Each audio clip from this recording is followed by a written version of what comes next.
Welcome to Fantasy Football Today, Dynasty. I am your host, Heath Cummings, joined today for the second time, maybe the third time, by Jeff Bell from Footballguys. Jeff, we always love talking to you, always love having you on. Tell everybody what's been going on at Footballguys. Yeah, right now, the biggest push that we have is training camp reports. We are hitting training camp reports, and so everybody has assignments for their teams. I am doing the Rams, the Chargers, and the Falcons. And so it ends up being weekly reports that we push out. We write a little bit more than a page for each team, but I spend about 3 hours per team compiling the reports and putting them together. So we put all 32 reports together. We put those out. Then we do bullet points as well, condense it down into 5 bullet points per team to really give a behind the scenes of what's actually happening in camp and what's actionable that we can take away from it. They're awesome stuff. I had Sig on here a couple of weeks ago, and I told everybody, I think it was probably 13 years ago that I was putting together training camp reports at Footballguys. So it's been something that's been going on for a long time, and it's an excellent way if you're not one of those people that can just keep in touch with every piece of news. The Footballguys do that for you, and they will get that information to you. So go check that out. I wanted to do something a little different here at the start of the show.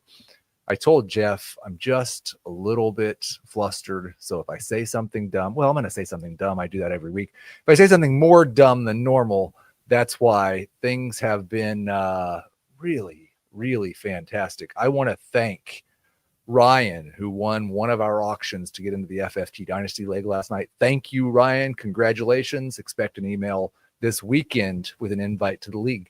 Thank you, Matthew, who won our second auction spot to get into the Dynasty League. We appreciate your support. I wanted to tell you guys, I think we've raised over $30,000 with this league, the FFT Dynasty League. We raised over $150,000 for St. Jude, and we're not done yet. We still have next Friday. There will be no show because I will be in Memphis for the St. Jude Content Creators Draft. We'll make sure you guys get information on how to watch that. And then also we have our regular Draftathon show on the 27th of August. So still more stuff to come. But I know there's a couple of you that are waiting, saying, wait, there's a couple of spots for the listeners, right? Yes, of course. And I was kind of waiting to see if I saw him show up in the chat yet. He might be disappointed if he doesn't hear his name live, but he'll hear it one way or the other. Matt Walters, you are in the FFT Dynasty League. James McCleary, you are in the FFT Dynasty League. For anybody who's in that league, expect an email over the weekend. We'll get that startup draft fired up next week, and that will be something definitely we will talk about here on the show as well, how that Superflex startup goes. On today's show, I had a very reasonable man on with me, somebody who I don't think gets too frazzled, because we got some people freaking out about training camp, about injuries, about holdouts. And we in the Dynasty community, I think, like to view ourselves as the people that don't freak out, that don't overreact to news. But that's hard to do, especially this time of year, especially with all the news that's coming at us. So we will talk Matthew Stafford. We will talk Caleb Williams. We will talk Terry McLaurin and much, much more. We're going to start with 3 questions for our guest. And this is one I'm kind of starting to ask more regularly to people who are here on the show, just to see if we can get some other opinions. When you enter a startup draft, do you enter with any sort of set strategy or plan?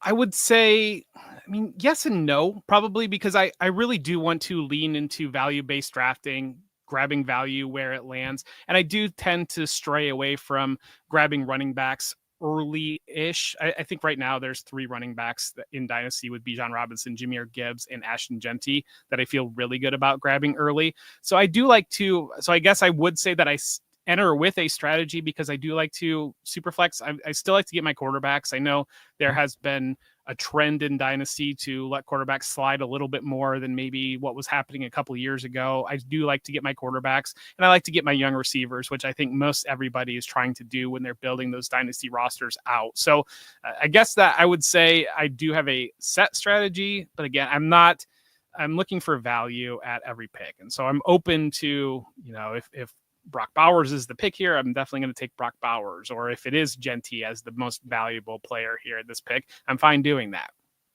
So when I talked to Theo Grimminger, I guess that was earlier this week. He mentioned that that whole idea of productive struggle and trading down to acquire first round picks in the future is something that has been pretty popular, and maybe there's so many people doing it in analyst leagues that it's hard to do it anymore. But we did a question in the chat.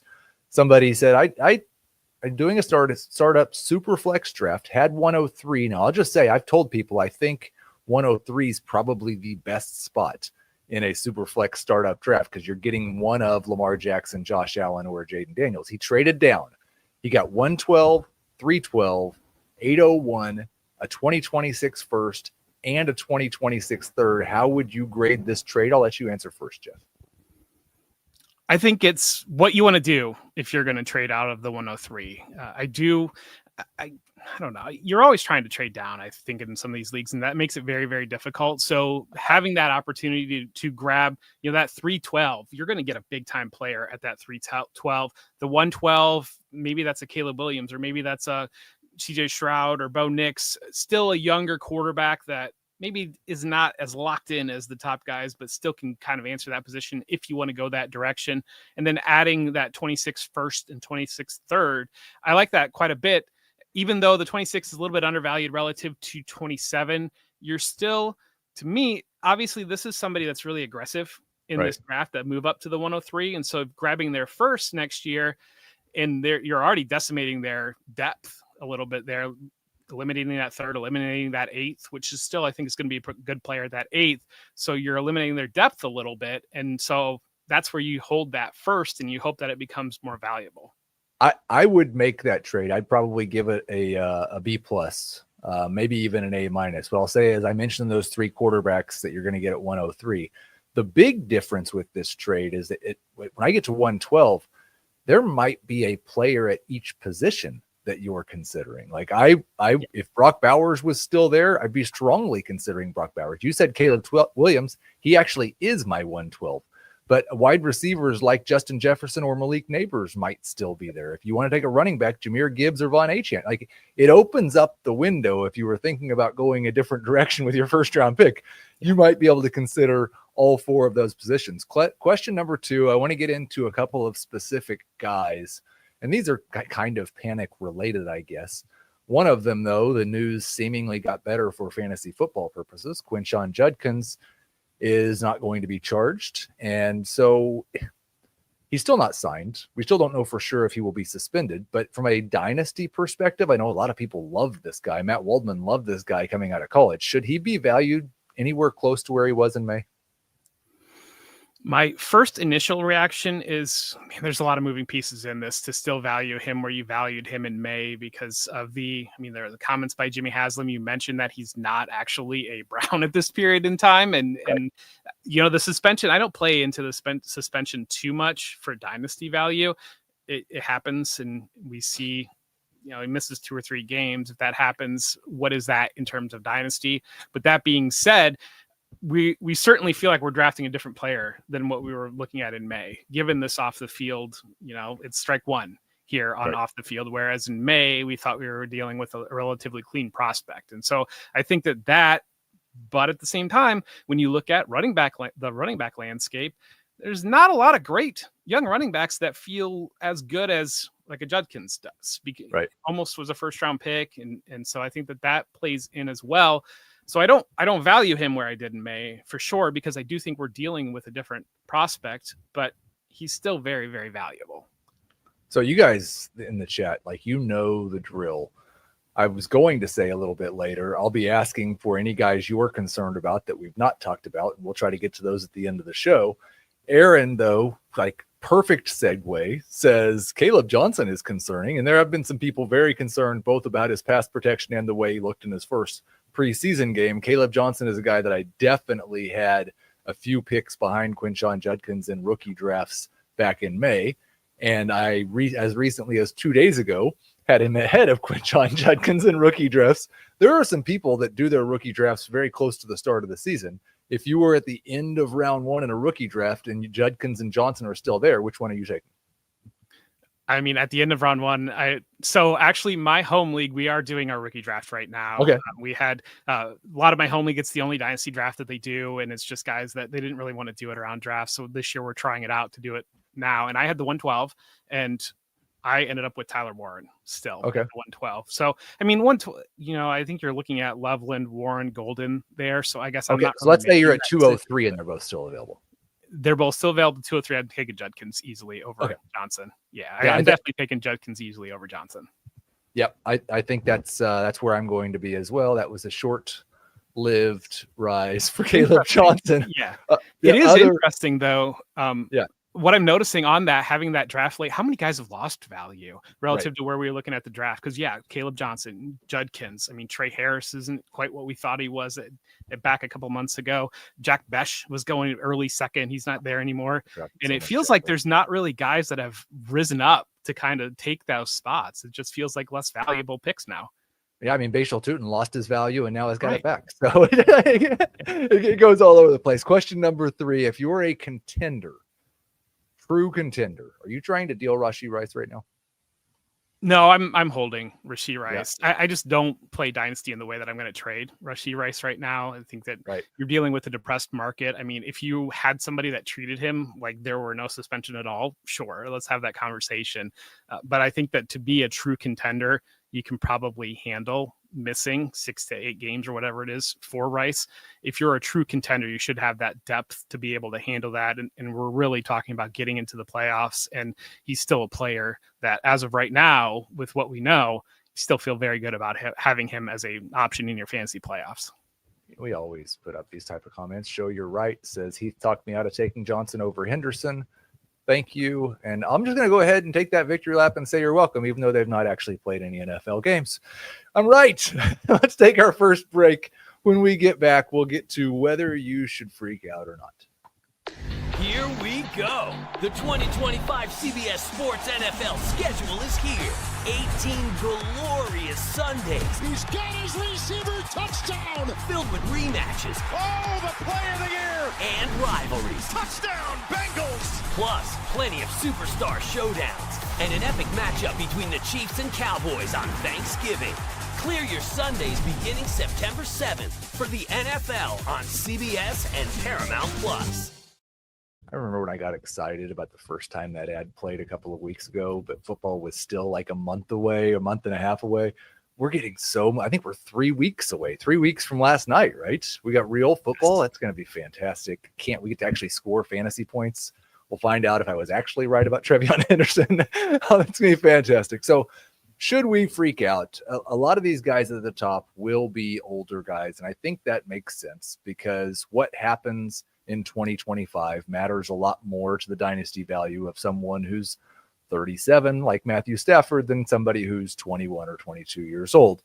So Stafford is allegedly going to work out with the team on Saturday, although he was allegedly going to practice on Monday and did not do that. He's dealing with some back issues. I've had back issues, probably not as bad as his. I believe he tried some sort of cryo chamber RV or something. I'm not sure what was parked in the Rams facility, but he's trying everything he can. I know there's people in super flex leagues who thought, okay, Matthew Stafford's going to be my QB2 this year, or thought Devontae Adams is going to be my high-end wide receiver 2. Should we be freaking out about this Stafford situation for him or his pass catchers? Well, I do think we need to have a little bit of an honest conversation about Matthew Stafford because he was quarterback 30 last year in points per game.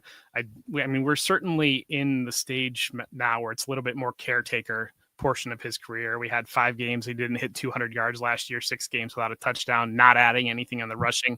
So I think if you're counting on Stafford as your quarterback too, even outside of this injury, I would be definitely looking for an option there just because being realistic about where we stand. And when it comes to the pass catchers in this, I do cover the Rams for the Footballguys training camp reports. And so I'm relatively plugged into what's going on there. The confidence that they have in Jimmy Garoppolo is very, very high. And Jimmy Garoppolo, they value the inter squad scrimmages or value when they scrimmaged against the Cowboys more than the actual games. And Garoppolo looked good in that. And so I think that where Jimmy Garoppolo, it's like we need to remove Jimmy Garoppolo, the Raider, from our minds, because I don't think he was in a very good place in his life at that point in time. And there's been a lot of talk about just him being a happier guy than when he first showed up with the Rams. And so, Stafford last year, 3,700 yards and 20 touchdowns. I think Garoppolo can do that. And I think that Garoppolo can support. I think that you're not going to see a wide receiver 3 in this offense, but I think that I think Garoppolo can get the ball to Puka Nacua and Devontae Adams, a scaled down version of Stafford. But at the same time, I think the raw numbers can be there similar to the way that we would expect them to be with Stafford. Yeah, I think I would be maybe dinging Devontae just a little bit in terms of dynasty value, not touching Puka at all. And I think you bring up a great point about ignoring Jimmy Garoppolo in Las Vegas. And let's just remember, when he was in San Francisco, he was one of the most efficient quarterbacks in the NFL. And everybody said, yeah, he's just a system quarterback. It's just because he's with a great offensive mind. Well, guess what? He's with a great offensive mind and a great system again, with 2 of the best wide receivers in the NFL. So I think he can do this job. He's up to this task.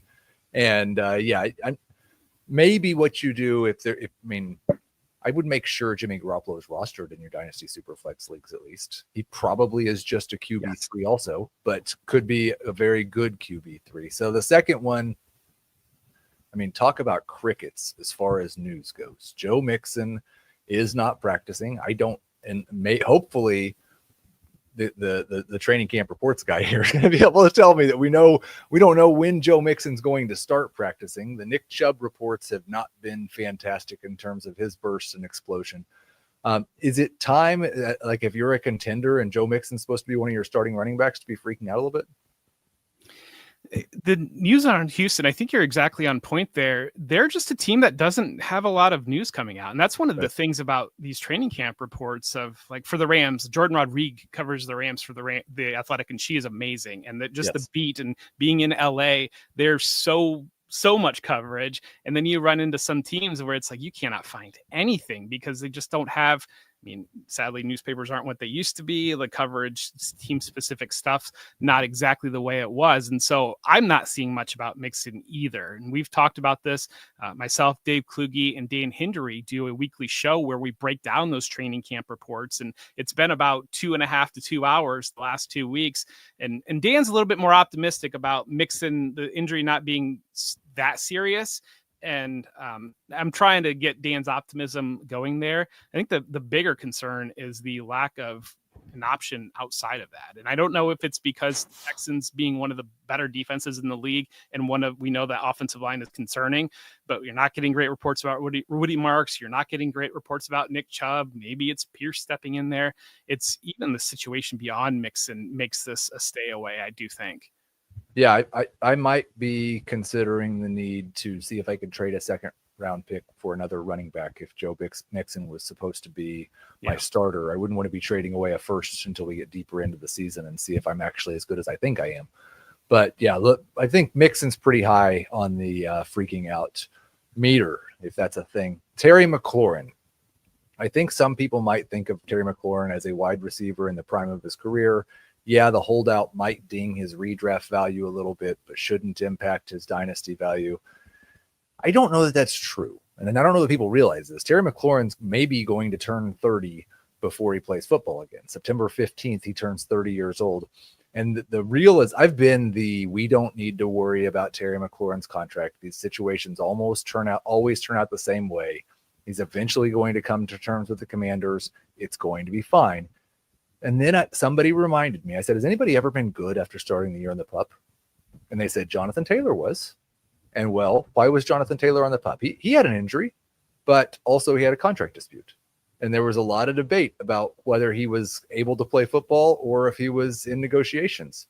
And that's currently where Terry McLaurin is. And if he's going to miss 4 games to the start of this year, that would impact his dynasty value for me at his age and this stage in his career. So where are you at on freaking out on Terry McLaurin? Yeah, I would say that I'm there. I'm in a similar place. And I think that I used to be the person that would grab the AJ Green. It's like, even though he's going to miss the first 9 games it's still AJ Green. Look at this value. And now I'm leaning a lot more towards like, now give me the guys that are healthy, that are practicing, that are involved. And I think last year, Brandon Ayuk, he had that contract dispute. He didn't have a great season. Didn't Tyreek Hill sit out sometime last year in camp, and Tyreek Hill did not do Tyreek Hill I things? think both those guys did, but every time we do this, somebody chimes in the chat. Yeah, Jamar Chase did too, and then he won the Triple Crown.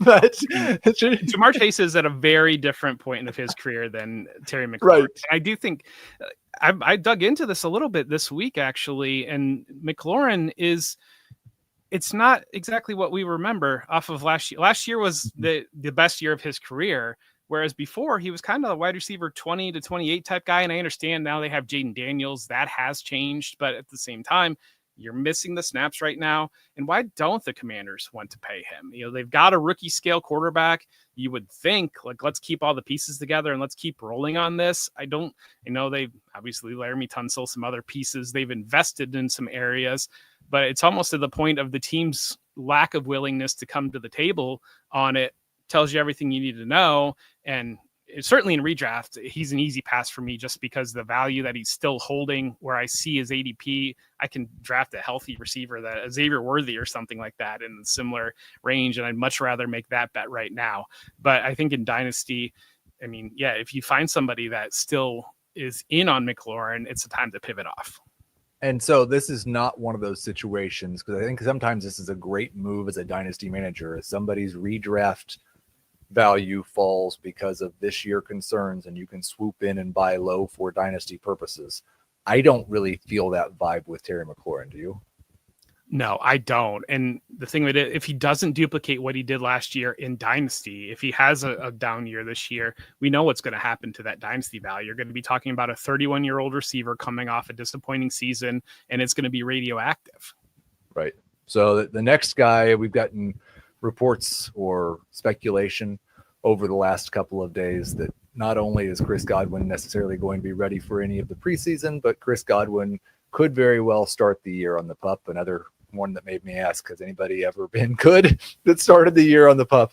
And Emeka Egbuka, just great news after great news after great news. And they are maybe kind of similar in terms of skill set. There's some differences there as well.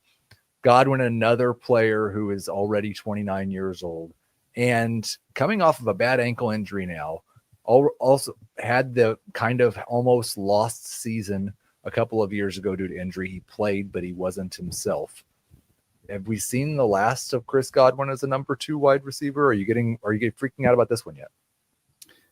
I would say that I'm probably at freak out mode just because of the presence of Emeka Egbuka. I think that had we had Trey Palmer and Jalen McMillan trying to fill this out, we'd feel pretty good about Godwin stepping back into that role. He could be Wally Pipped here, where Egbuka just locks down that slot immediately early in the season, and they bring Godwin back, and he's an outside receiver. Maybe he flips inside occasionally, but longer term, we're waiting to see what happens with Mike Evans. Mike Evans could retire eventually, or eventually he's probably not going to do 1,000 yards every single year. So the thought that Godwin can step back in as the wide receiver 2 in time, I still have that. But I think this year, especially considering if Egbuka does everything that all the talk has been, he's their slot now and forever, basically. And so you're always looking at the role that made Chris Godwin last year is not the role that Chris Godwin has anymore within that offense. So none of these 4 guys that we've kind of either talked about or referenced, actually 3 of them, we didn't talk about Brandon Ayuk. I think everyone's pretty well established that he might just play half the year this year, but he's a little bit younger at least. But if you were ranking, and maybe how would you rank Terry McLaurin, Chris Godwin, Brandon Ayuk, and Devontae Adams, the guy who's healthy but his quarterback isn't, for dynasty purposes? I still have Devontae Adams first in that group because he's active, he's involved. We haven't seen a decline in play. And then I have Ayuk next. He's a little bit younger than the other guys. And so still optimism about him being able to come back on that. Then I would have Godwin, and then I would have McLaurin is how I would rank them in Dynasty right now. So I'm always, and I have been since I started doing this show, every time we do a sell session, Terry McLaurin's one of my sells because I'm usually the low guy on him. I actually have him the highest of this group. So I'm glad to find somebody who's a little bit lower on Terry McLaurin than I am, but not, like I said, not a top 30 wide receiver. And when I do my next update, assuming he's not signed yet, he might not be a top 36 wide receiver. Yeah. These guys all kind of like really bunched close together between 36 and 44 in the wide receiver rankings. I do think if you are a true contender this year, Adams is the one you would rather have out of the group. He's the one we like the most in redraft at this present moment. So it kind of makes sense. He's also just like, we're worried that Terry McLaurin or Chris Godwin's value might fall off a cliff after this year. It seems almost guaranteed that Devontae Adams' value, even if he's good, is going to go down next year. He'll be 33 years old. Even if someone's been good, people don't believe they're going to continue to be good. I didn't include Tyreek Hill in this group because I don't have him way ahead of Adams in redraft, but I do still have him he's a year younger than Adams, quite a ways ahead of this group in my dynasty rankings. But listen, everybody knows the long, complicated story of the Tyreek Hill's career. And the off-field drama is right now currently more like locker room drama, I guess. Nothing legal hanging over his head. He's also not currently healthy. He is over 30. He just had the worst year that he's had in maybe since his rookie year.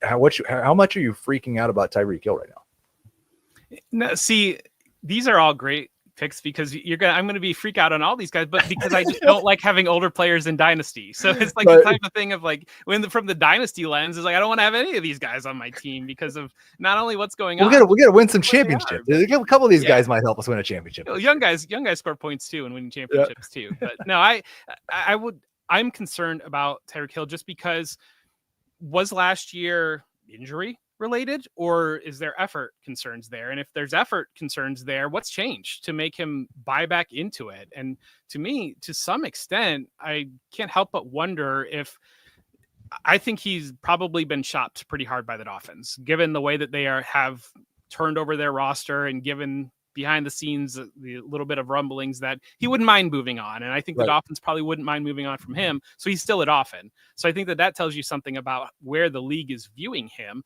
And again, what has changed to make me buy into Tyreek Hill? And outside of week 1 last year, he was bad.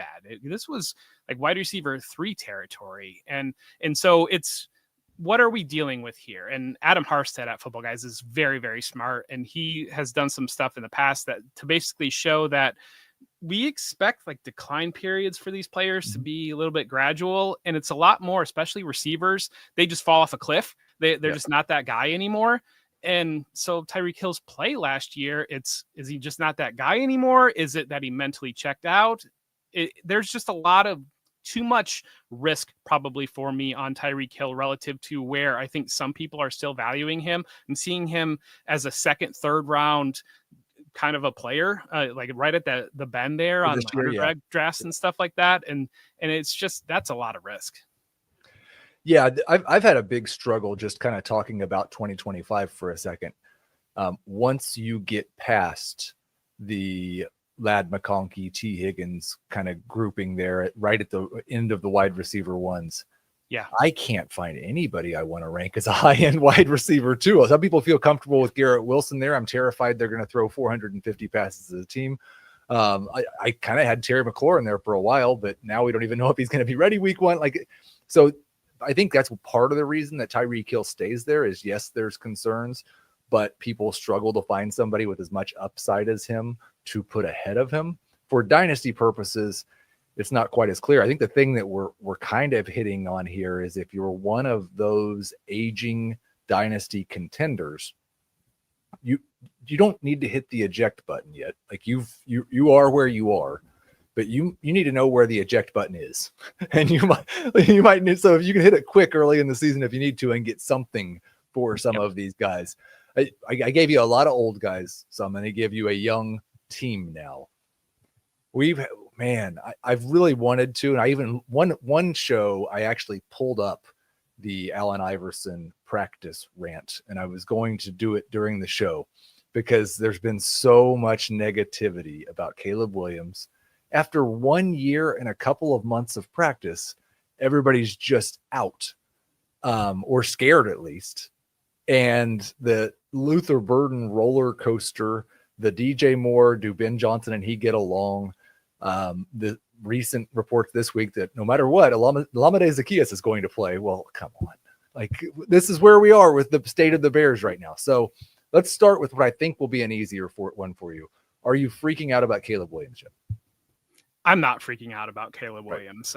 When you look at last year, there were a couple games where the things that he did, the only other players that did them in terms of rushing yards, passing yards, touchdowns were basically Josh Allen, Lamar Jackson, and Jaden Daniels. And then Caleb Williams had a couple of those games. And so that's his ceiling last year, even though we didn't get the season overall that we wanted. It's just that the low end last year was so low last year that it really brought him down overall as a whole.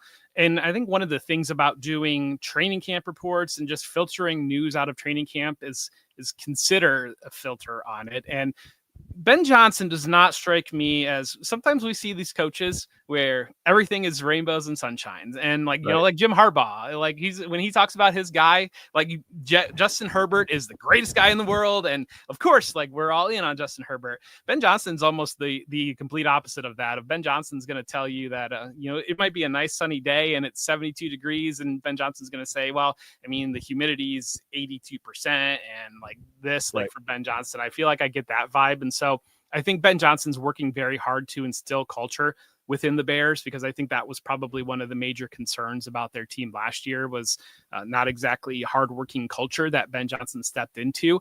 So I think considering those filters, when you hear about Caleb Williams having bad days, it's like to the point where he's being judged so hard just from our expectations on the dynasty community, the fantasy community, but also the coaching lens that he's got. And at the end of the day, he's still the guy that can run around and make a play out of anything and can create massive big plays. We've seen that translate to the NFL level. And so I'm still buying on the talent. It's not that, I mean, last year's situation was about as bad as you could put a rookie in terms of coaching and leadership and all of that. And so we think that that's solved. We know the talent is around him, and we know that he can still do the things that made him the guy that we were all buying in on just a year ago. So when we come after the break, we're going to talk about the Bears more in just a moment, but I want to stick with Caleb for a second. After the break, we're going to talk about some of the guys that I kind of have ranked. They're tiers, but they're more like clusters. I struggle with them so much in terms of what order to put them in. And the quarterbacks we're going to talk about are Kyler, Justin Herbert, Bo Nix, Drake May. Would you, I don't know, I can't assume this, but I had Caleb well ahead of this group in terms of value, like at the top of the tier. Certainly a year ago. I still have Caleb at the top of this group. Do you prefer Caleb to all four of those names still?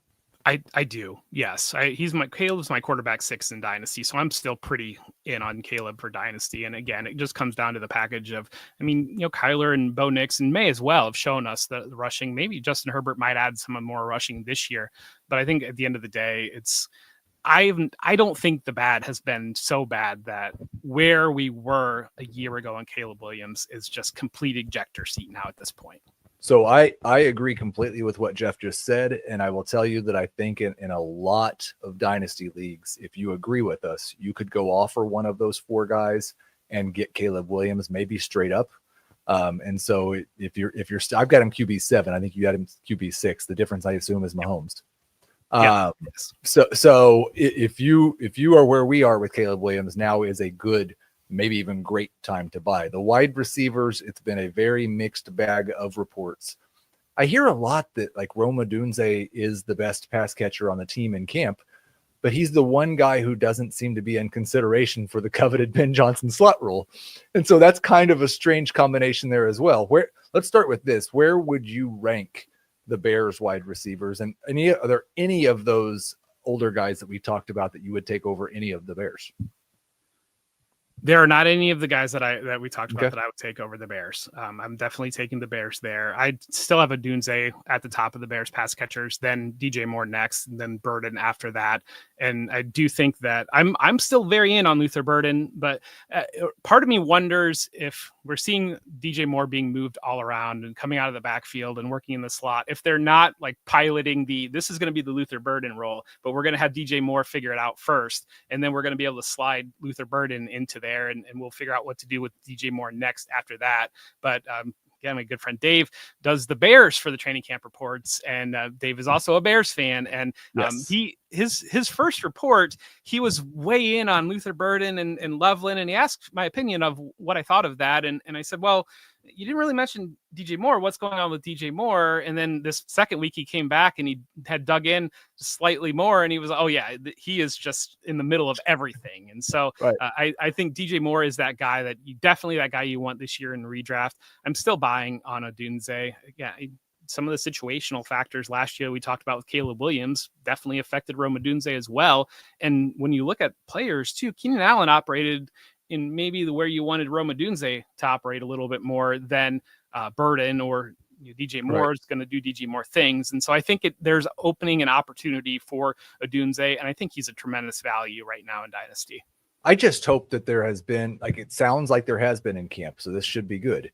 But last year, the accuracy of Caleb Williams' targets when he threw to Keenan Allen or DJ Moore versus when he threw the ball to Rome Odunze, it was like he could not even see Rome Odunze. He was just guessing where he might be.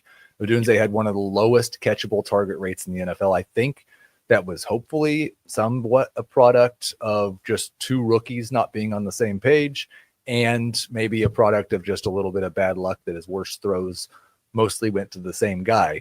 But if that type of thing is happening early in the year, I'm going to be really concerned about one of them, if not both. Let's we got one more name here, and I don't know what this is. Another one where I'm just not really freaking out. A lot of people are, and it's Breece Hall. My take on it is, if we're going to believe the coaches that they want to use multiple backs and that Braylon Allen looks so good as a rusher, we should also believe the coaches that Breece Hall is going to be exceptionally involved in the passing game, where he's been better than he has been as a rusher.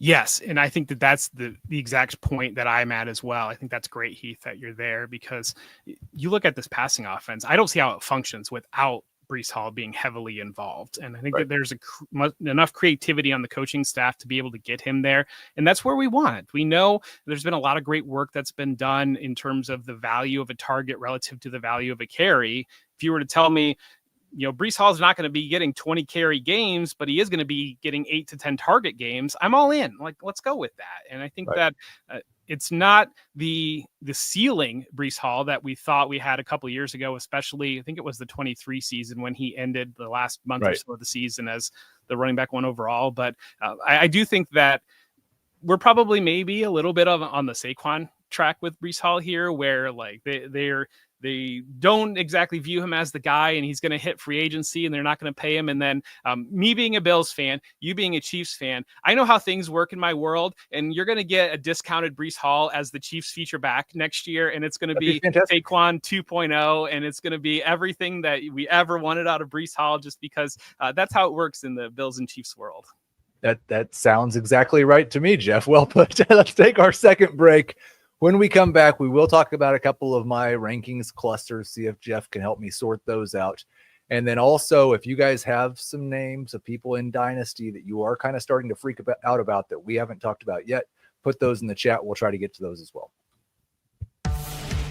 When you need your sports news all the time, we've got breaking news to bring to you. CBS Sports HQ gives you a snapshot of all the sports that matter to you. When you need your sports in a snap, find it on CBS Sports HQ, streaming free anywhere you are.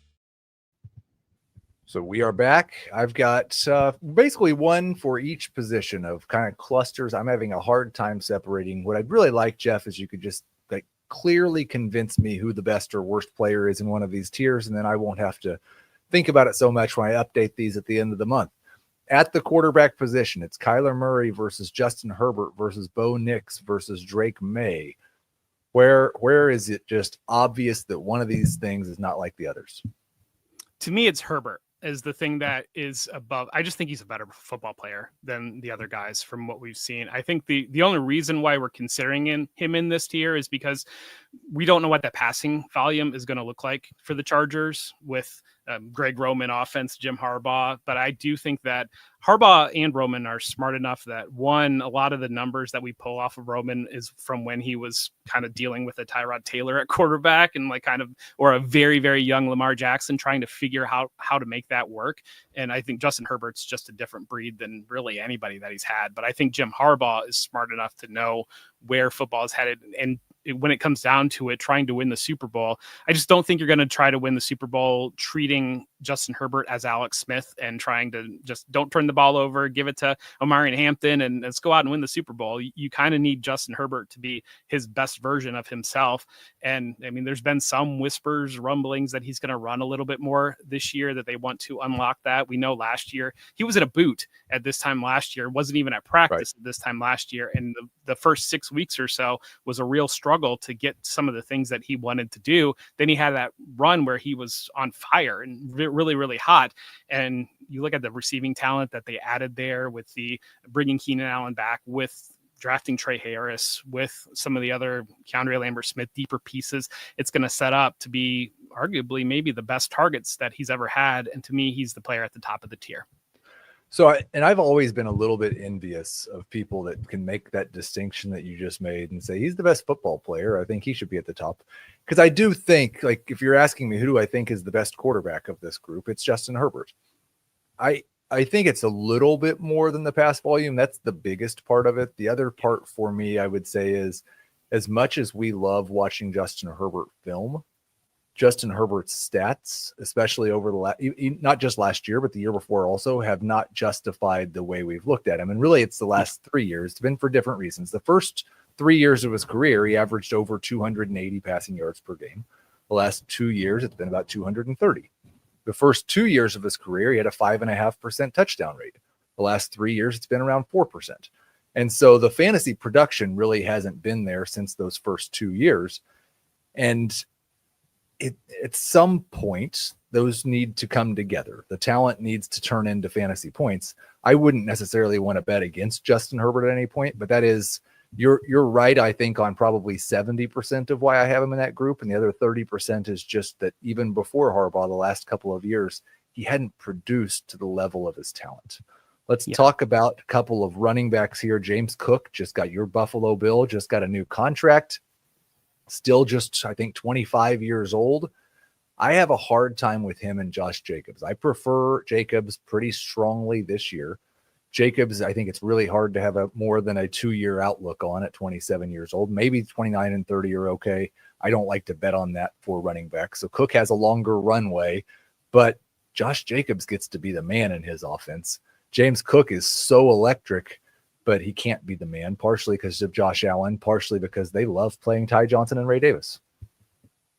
Yeah, and I'm really curious how this plays in both directions, because we saw, and granted, Jordan Love wasn't in that game, but I think it was week 2 or week 3 last year where they gave Josh Jacobs the ball about 50 times, or at least it felt like that.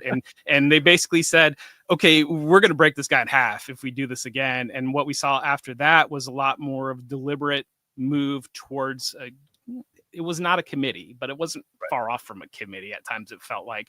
And the other part of that is the Bills have made this investment to James Cook. And so to invest that much money in him, and especially when you look at an offense that they haven't had any receivers in practice, everybody's been injured for the Bills in practice, to pay James Cook this money and have that and still kind of treat him along with, like, still Ty Johnson's getting valuable snaps. Right. And you're watching, I'm watching in horror in the AFC Championship game as we lose to the Chiefs again. And James Cook is just standing on the sideline saying, "Put me in, coach." And they're giving it to Ty Johnson to gain 2 yards. And we're all wondering what's going on. At some level, you would think with the financial commitment that it would come along with the commitment of getting him more playing time and in sacrificing some of those other backs there. But to me, I've got Cook above Jacobs. Okay. And projecting some of that of him earning a bigger role because of the money that comes along with it. And maybe just not exactly sure what that Packers backfield looks like, because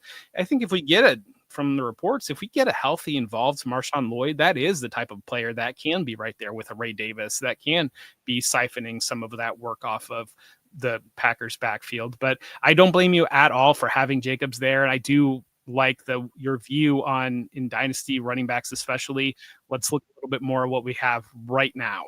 Right. So the James Cook experience for me was one of the most complicated of last year, because I spent all summer long telling everyone he had the potential to be a top 5 running back, and that the touchdowns that he hadn't scored was just nonsense, and he was going to score more touchdowns. And then I am also, as an analyst, really, really big on volume over touchdowns. And so halfway through the year, I'm both irritated with the Bills for the way that they're using him and happy that the James Cook call looks so correct, and terrified that it's going to fall apart at any moment. And thankfully, I got a little bit of peace in the AFC Championship game because I could just be happy that the Bills weren't playing James Cook as much as they should be. At wide receiver, this is the battle for wide receiver 3. It's Malik Neighbors versus CeeDee Lamb versus Puka Nacua. How do you separate these 3 wide receivers? To me, it's Neighbors pretty comfortably, I think, just because we know what a healthy Malik Neighbors, I mean, it's like 35% target share, like almost. It's the type of thing of, I understand concerns about his quarterback situation, and I think that those are valid. But at some level, if a guy can power volume through those quarterback concerns, like if we've got multiple great receivers or something like that, then we need the efficiency to kind of step in line there a little bit more. But at the end of the day, we're playing a stat accumulation game, and I don't know that the way that the Giants are treating Malik Neighbors, I don't know if anybody's better positioned to accumulate more stats than Malik Neighbors. He is my number 3 right now. It feels like when we get into point scoring season, it feels a little wrong to have CeeDee Lamb at wide receiver 4, because I'd be 0% surprised if he goes in as a wide receiver 1 season this year. Yeah. But no, I'm basically where you are on that one. I've got 3 old tight ends to finish up. It's Travis Kelce, and his value may be impacted by how long this Rashee Rice suspension is, versus David Njoku, whose value is probably impacted by how long Joe Flacco gets to start, versus Mark Andrews, whose value is determined by whether or not the Ravens decides to treat him like a full-time player, like he should be. Kelce versus Njoku versus Andrews. It's Andrews for me. And I think last year we kind of forget maybe a little bit about the car accident that he was in shortly before the season started. And then the Isaiah Likely breakout in week 1 in primetime, the game that outside of the Super Bowl, I don't know if more people watch that week 1 game than any other game, it feels like. Right. So you've got that before everybody's eyes. And then the volume certainly was down from prime Mark Andrews, but the touchdowns still were there. We still have Lamar Jackson. I like Travis Kelce quite a bit. I think maybe a lot of us, if we were in the position that Travis Kelce was in and dating the most famous pop star in the world in the middle of the biggest world tour in history, wouldn't have a good time maybe that off season. And then I think that last year there was I think that I buy that he is in a different level of shape than he was going into last year, and I think we're going to get a lot closer to the Kelce that we came to expect this year versus what we saw last year, and I think he's a good value there. But I think Andrews, again, there were some situations with what do we remember about last year with Andrews? We remember the Isaiah Likely game week 1. We remember dropping the catch against Buffalo. We remember the car accident. We don't remember him still being the tight end 5 and still being the fantasy producer despite lower volume and still being within a great offensive scheme with Lamar Jackson. And I'm still going to go to the well for that. So I did watch the New Heights Taylor Swift episode and really enjoyed it. Thought it was fantastic. Yeah. So boo me if you like, chat. But one of the things that I really like almost immediately when they came on screen and I saw Travis Kelce's face, I thought, oh, he is in better shape, because I think we've all seen and he's not quite a middle-aged man yet, but he's not far away from it. Like you can tell when somebody spent 6 months taking care of themselves or spent 6 months having a little bit more fun than they should. And you can tell Travis Kelce is a little bit more recommitted, at least at this point. So I think all 3 of these guys could be really good options for teams that are trying to win a title right now. And Kelce probably the cheapest in terms of what it would cost you in draft picks. I think getting him for a second shouldn't be much of a problem. Let's go to a couple of the guys that you guys are concerned about in the chat. Here's some of these are lower level guys, but Tyjae Spears, I think people were very excited about what he could do in tandem with Tony Pollard. We always like the younger guy that looks a little bit quicker. He's hurt again. Is Tyjae Spears ever anything more than a complimentary back? Well, I mean, last year in the fantasy playoffs, he was a top 5 running back in fantasy playoffs. And so if you really want to play the game theory out on this, maybe they were primed to be a little bit more of a split, but now Tony Pollard gets the feature back role that he had last year. Again, what happened in that feature back role? Tony Pollard wore down as the season went on. And so maybe, just maybe, we get a little bit of time for Tajay Spears to get fully healthy. Tony Pollard might wear down again, and we get the explosion playoff from Tajay Spears. And that's me saying that I have a lot of Tajay Spears, and I'm really just want him to be a thing so bad.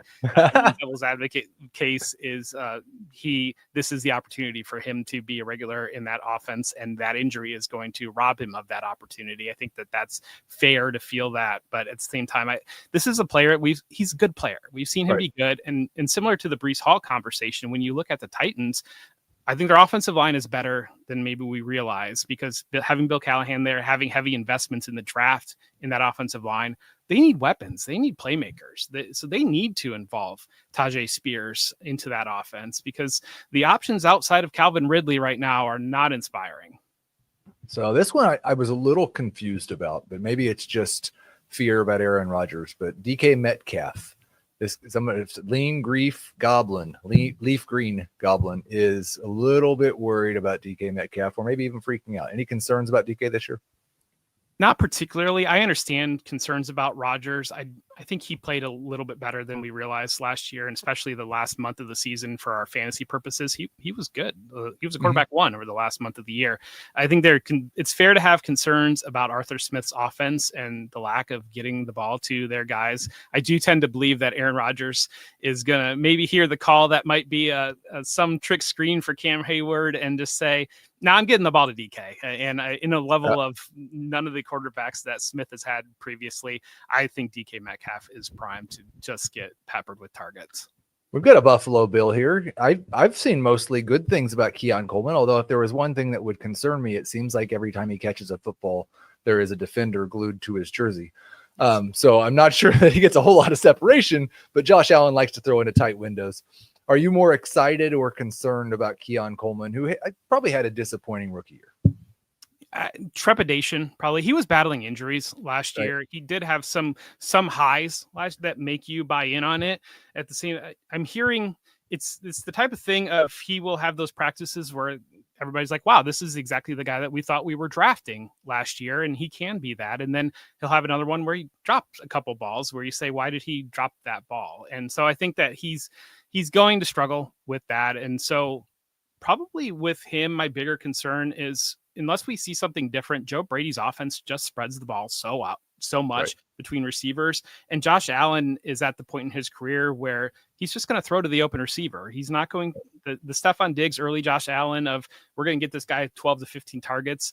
I don't think that is in Joe Brady's offense unless we see it. And so that's where Coleman, you're always kind of dealing with, like, maybe his ceiling's 1,000-yard type of a guy. And so not a 1,300-yard type of a guy. You mentioned a rookie who has lost some value since the rookie drafts, Trey Harris. Would you prefer Keon Coleman or Trey Harris in Dynasty? I'm taking Keon Coleman over Trey Harris. Chargers are a team that I'm covering, and Trey Harris has not had a good camp. I don't know that to me, he's kind of dead weight in redraft right now. He's definitely Quentin Johnston has had a very good camp, and Quentin Johnston just remains a screaming value in Dynasty. He's a lot better player. And whatever negative things you want to associate with him, and some of them are real, and I'm not trying to dismiss them, he's still a very talented individual with a lot of great traits. And coaches are going to be patient, especially optimistic coaches like the one he has. They're going to be more patient with guys that they can dream about. Can you imagine if we just fixed this, how good Quentin Johnston could be? I cover the Chargers, and my takeaway, it wasn't meant as a joke, but after doing the report last week, I tweeted out that Trey Harris's drops are such an issue that nobody's talking about Quentin Johnston's drops, and it's and it ends up being like the way it came out, ended up being a joke, but it's that was my honest takeaway when I was done reading the report. And it's interesting too, as you parse these, and I'm sure you've seen it too, some of these training camp things. Beat writers know what sells, and it's the rookie, it's the new guy, and it's like that type of thing. And you get these guys that they're just doing their job every day, and they're showing up and doing their job. And there's not a lot to report of like a guy is a professional, showed up, did his job. And it's I feel like it's tough sometimes to work those guys into reports, but from every indication, Johnston has just had a very, very strong camp. Ben is still worried about ETN. Let's think about this from a long, because I've kind of settled on my redraft take on this backfield. Is it Nobody's taking the pass catching work away from Travis Etienne. It's just how many carries does he get? Is it 8 or is it 12? And if it's 12, he's a great value. And if it's 8, he's probably appropriately valued. But from a dynasty perspective, he's got, I think, a very good chance of being on a different team next year. Do you think that we can count on Travis Etienne being someone who's fantasy relevant next year? He's going to get another job? I definitely want to grab him and Sure. have that bet because I think you're right. And it's easy to read the tea leaves there.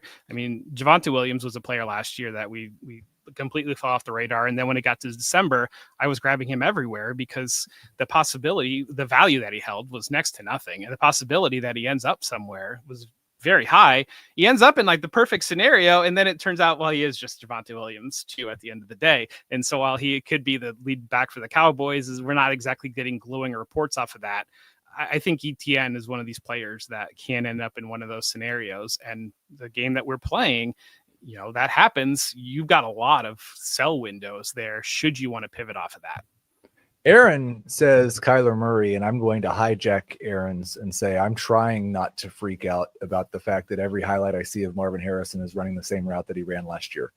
That is this offense seems to be the exact same thing. They practiced with the Broncos, I believe. Trey McBride apparently just lit their first team defense up, and Marvin Harrison was running down the sideline, taking 2 defenders with them and making it easier for Trey McBride. Are you freaking out about Kyler or Marvin Harrison? I'm freaking out more about Marvin Harrison, probably because I think from the role, you talk about the role and, seeing him transform his body like that. Okay, well, he was a little bit of a lanky guy. And if he's going to be that X that's going to be on the line of scrimmage and he needs to beat some of those press man coverages to be able to get quick volume. I mean, I was buying in on that. I don't know if this offense wants to do any of that. I think this offense, they want to punch people in the mouth and they want to punch people in the mouth repeatedly. And they've got Trey McBride kind of playing off of that and deeper shots to Marvin Harrison. And that's what this offense is. And they're showing you exactly what they want to be. And so thinking that they might spread it out a little bit more or get quick shots to Marvin Harrison Jr., it's one of those that they've told you exactly who they're going to be, and that's who they're going to be. Last thing I wanted to bring up, because we've got to take advantage of your knowledge, and I think a lot of people feel like this. I'll get Ben one more shout out. Any insight on Kincaid? I really want to get rid of him. I don't blame you for wanting to get rid of him. And that's one that the drop in the game to your Chiefs really affected him quite a bit. And there was a great story to start the training camp about Micah Hyde getting in his ear right after that and saying, look, man, we need you. This organization needs you. And there was reports that he dedicated himself to the offseason and he was ready to come in strong with that. And then the ball got rolling and he's battling an injury. It's just not. You're not hearing what you're hearing about Trey McBride is what you were hoping to hear about Dalton Kincaid probably. And it's again, similar Joe Brady offense. I don't know that they force the ball to anybody. And if he's not lighting it up in training camp, I think he's just going to blend into the background. And at some level, it's just not the guy that we thought the Bills drafted. I think if you can find someone who still believes in Dalton Kincaid, then getting rid of him makes sense. I think if you're not going to get anything worth any value anyways, let's hold on and see what happens in the first half of the season and hope something changes. Yeah, you might miss your chance to get anything for Dalton Kincaid, but you might not be able to get a whole lot right now. So, Jeff, fantastic stuff. You may have freaked out just a little bit more than I expected you to, but that's exactly what I was wanting to hear is kind of where you were on all of these guys that dynasty managers are concerned about, especially contenders for some of those older guys. Always enjoy having you on. Tell everybody one more time what's coming up at Footballguys, what you got going on this season. Yeah, you can find everything with Footballguys. You can find myself and my friend Dave Kluge. We do the Footballguys Dynasty show. We're expecting to have 3 episodes a week during the season that we'll have coming out in that feed and on that YouTube.